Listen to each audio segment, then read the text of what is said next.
Yes, I know Julia and Eric from Virginia Tech, and I met Julia freshman year as we were moving into our dorm room. And we were random roommates, so I didn't know a whole lot about her, but I do remember when she first walked in, I had already settled in a little bit, and she was wearing a very brightly fluorescent colored tie-dye shirt. And I didn't think too much of it until I had come back from lunch, and she had settled into her side of the room, and it looked as if a fluorescent box of markers had exploded all over her side of the room.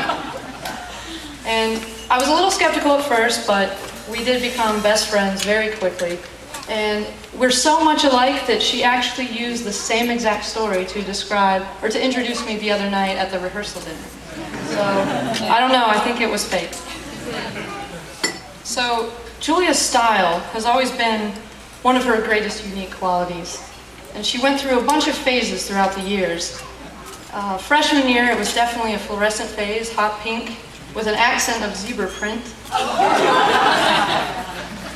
She had her closet full of lots of crazy colored pants and shirts and wigs and hats and all sorts of stuff that Catherine, our third musketeer, we used to go through the closet and actually pick out costumes for different themed parties and sometimes even Halloween.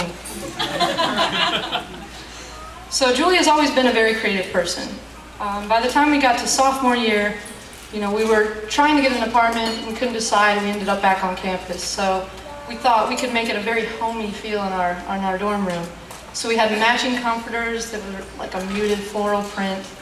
We even bought contact paper that was like a green marble to cover our cinder block walls to make it a little more cozy. She went through a lot of this cozy phase with the round table and the tablecloth that we definitely enjoyed. By junior year, though, she was in the graphic design major and got more into the advertising style and did a retro 50s diner style. And so she had her chrome and red and black table that she had, or well, the red chairs and plastic and whatever other 50s diner stuff. She even had a jukebox and a lamp that was a big set of lips that mounted to the wall. It was good. It was good.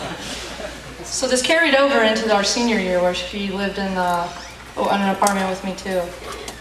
And this was the year that she met Eric.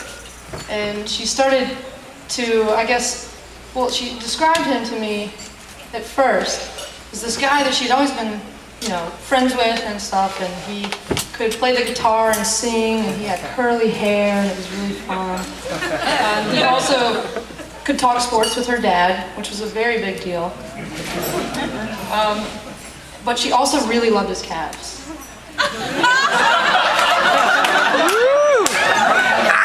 it wasn't just the silly things that she did love. He was also smart. He was very smart and just as passionate about life, just as spiritually grounded, and had a very compatible sense of humor. So we've always known that Eric was a good match for her. And as she grew in her relationship, her style did grow as well.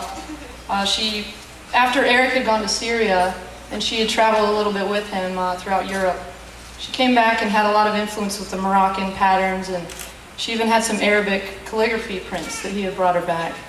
She did a lot of black and white photography of all her travels, and so it was interesting to see how she's grown throughout the years as she's known him. And I think at this point, I'm so excited for them as they start their new journey together to start a new style. Although Eric, fair warning, be prepared for anything zebra print to make its way into your new house.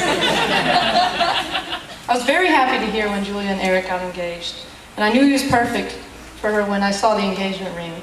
It was just as unique and beautiful and creative as Julia is, and it really represented the relationship very well, that he definitely knew who he was marrying.